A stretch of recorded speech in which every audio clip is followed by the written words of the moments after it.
네, 다음 사연 만나보겠습니다. 어린 시절 여린 성격이었던 저는 괴롭히는 친구들의 행동에 제대로 저항하지 못했습니다. 초등학교 때 시작된 괴롭힘은 중학교 때 또 고등학교 때로 이어졌습니다. 반 친구들이 보는 앞에서 따기를 맞기도 했고 믿었던 친구에게 폭행을 당하기도 했습니다. 아무에게도 도움을 받을 수 없다는 현실이 저를 더더욱 힘들게 만들었습니다. 성인이 된 지금 저는 저의 아픈 경험을 시로 풀어내는 시인이 됐습니다. 시를 쓰며 저는 조금씩 치유되고 있고 또 더 이상 학교에서 아픔을 겪는 친구들이 없었으면 하는 마음에서 오늘도 시를 읽습니다.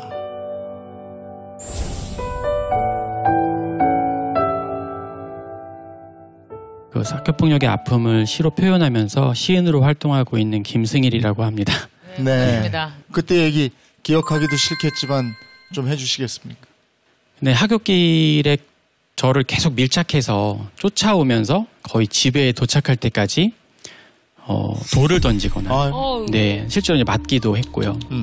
또 이제 갖은 욕설도 있었고, 근데 그 학생이 거의 굉장히 한 학기가 끝날 때까지 계속해서 그렇게 지속적으로 괴롭혔던 기억이 있습니다. 네. 그때 누군가에게 도움을 청하지는 않았습니까? 선생님이나 뭐 친구들한테 얘기했을 때 이게 완벽하게 해결이 되면 얘기 당연히 했겠죠. 근데 그런 이야기를 했을 때 과연 이게 저 학생이 마음을 바꿀까?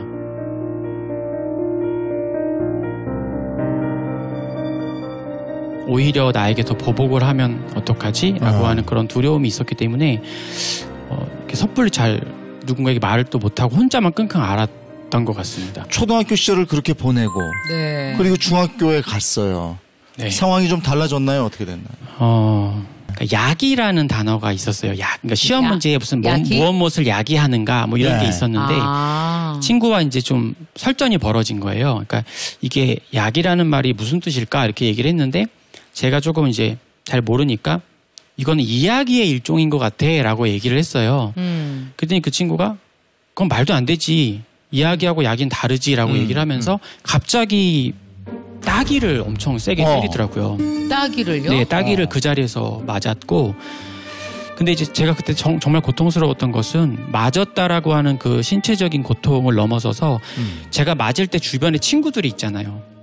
근데 그게 공개적인 자리에서 제가 폭력의 피해자가 됐고 아무런 저항도 하지 못하는 저의 수치스러운 모습을 다시 한번 이중으로 그걸 겪으면서 신체적인 어떤 아픔, 슬픔과 심리적인 슬픔이 같이 동시에 몰려오더라고요. 자괴감 같은. 네, 자괴감 같은 것이었죠. 나는 왜 이렇게 저항하지 못할까? 왜 이런 데서 다른 친구들처럼 같이 맞싸우질 못할까?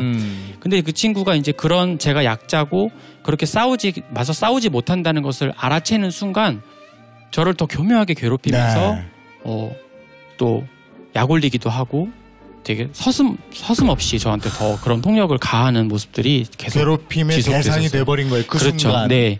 그래서 그 순간에 제가 마치 반에서 쟤는 약자야. 쟤는 건드려도 되는 그런 피해자로 사도 되는 아이야. 라는 식의 어떤 그런 상태로 제가 규정되어지는 그런 상황이 되어버린 것 같아요. 아니 그러면 그쯤 되면 네네. 그 아이한테는 직접적으로 대들지를 못하더라도 아버지나 선생님한테 그분들한테는 상담을 했어야 되는 거 아닙니까? 사실 도움을 이제 최종적으로 정말 구할 수밖에 없는 일이 벌어졌어요. 그러니까 그 친구를 따라다니는 그 주변 친구들까지 저를 이제 합세해서 괴롭히기 시작했고 그 폭력에 가담을 하기 시작하니까 제가 도저히 이제 견딜 수가 없는 시점에 제가 이제 애원을 했습니다. 그 친구한테 정말 살고 싶다. 이쯤에서 좀 멈춰줬으면 좋겠어. 그렇게 얘기를 하니까 세상에. 그 친구가 야간 자율학습 시간이었는데 따라오라고 하더라고요. 그 교실에서 그 운동장 귀퉁이에 있는 벤치까지 제가 끌려가는데 한 7분의 그 시간이 정말 지옥 같았던 것 같아요. 교문을 보면서 그냥 이대로 달려가서 도망갈까? 학교를 못 나오는 한이 있더라도 그렇게 낫지 않을까라고 생각을 했는데 자신이 없었어요. 내가 도망가다 잡히면 무지막지하게 맞을 것 같은 그런 느낌이 있었고 그 학생이 학기 초에도 굉장히 심각하게 그 마대자루를 발로 부러뜨려서 이렇게 친구를 심각하게 폭행한 그런 친구였거든요. 그러니까 제가 이미 그걸 봤기 때문에 대응을 못 하겠더라고요. 그래서 정말 끌려갔어요. 끌려갔는데 정말 분위기를 잡으면서 이렇게 얘기하더라고요. 너는 진짜 안 되겠다 라고 얘기를 하더라고요. 너는 진짜 안 되겠다. 무서웠던 것은 그 친구가 그 뒤에 저한테 자기 얼굴을 쳐다보라는 거예요. 그래서 얼굴을 쫙 쳐다보는 순간 주먹이 날라왔어요. 근데 제가 좀 감당할 수 있을 정도의 그런 주먹이 아니었고 얼굴에 그걸 맞았을 때 저는 거의 교복이 다 먼지로 다 이렇게 오염이 될 정도로 바닥에 뒹굴면서 그렇게 한 30분 정도 구타를 당했고 이제 그때 처음으로 부모님께 얘기를 했습니다. 너무 힘들어서 도저히 이것은 이제 제가 스스로의 힘으로는 탈출할 수 없는 상황까지 이 지경이 됐구나라고 생각이 돼서 이제 그런 이야기들을 실토를 했죠. 그랬더니 아버지가 손을 잡고 학교를 가자고 하시더라고요. 그래서 아버지가 이제 그 학생과 함께 좀 진지하게 얘기를 하셨고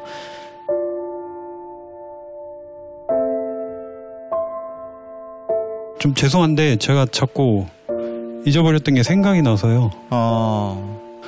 제가 미용실에 갔다가 머리 감겨주잖아요. 완전히 다 끝난 다음에. 끝나고 그러고 나서 머리를 감겨주는데 제가 진짜 기겁하면서 일어났어요.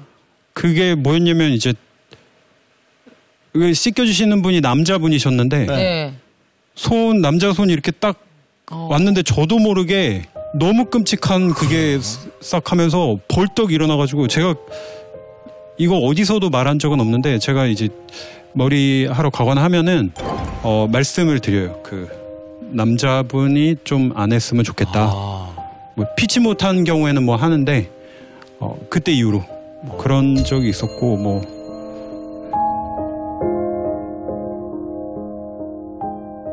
지금 저 학교 폭력 예방 활동을 하고 계시죠? 네, 제가 시를 쓰게 된 이유 자체가 그러니까 내가 이렇게 극복하지 못한 것 또는 극복한 것 이런 것들을 기록으로 남기고 싶었어요.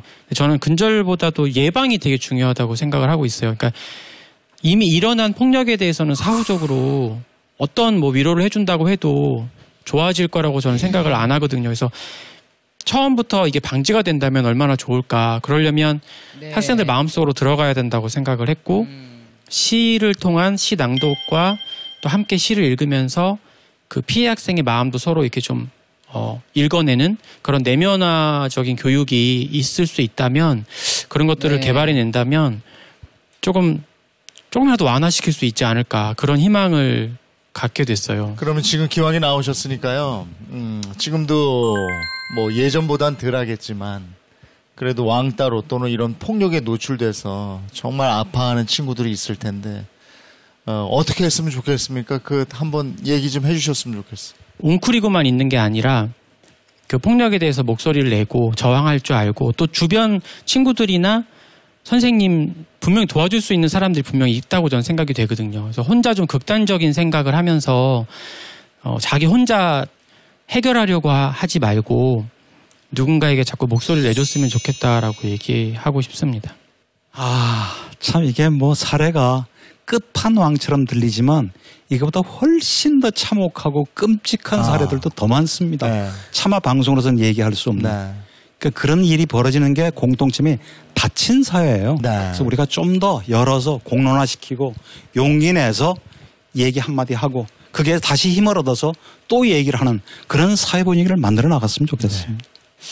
그 폭력에 대해서 너 왜 그랬니라고 설명해봐 이런 얘기 안 했으면 좋겠어요. 맞아요. 폭력에 대해서는 절대 용납될 수 없고 관용이 있을 수 없다는 걸 모든 사람들이 분명하게 인식했으면 좋겠고 가해자에게도 계속 뭐 왜 그랬니라는 설명을 자꾸 요구하거나 설명해보라는 식으로 정당성의 기회를 줘서는 안 된다고 생각해요. 폭력은 무조건 잘못된 것이고 어떤 이유에서도 일어나서는 안 되는 것이고 이 사회는 받아들일 수 없다는 걸 계속 메시지를 주고 우리 모두가 인식할 수 있는 그런 사회 문화가 정착이 돼야 되는 것 같습니다. 있습니다. 오늘 얘기 들으면서 듣는 내내 저희도 네. 힘들었는데 정말 김승열 씨도 애쓰셨어요. 얼마나 힘들었을까 하는 생각이 듭니다. 근데 그런 무지막지한 폭력을 시로 승화를 시켰다니 정말 대단하다는 생각밖에 네, 안 들어요. 네. 오늘 나와주셔서 고맙습니다. 양자역학의 세계. 밥을 먹다가 친구에게 끌려가 귀싸대기를 맞았다. 시작되었다.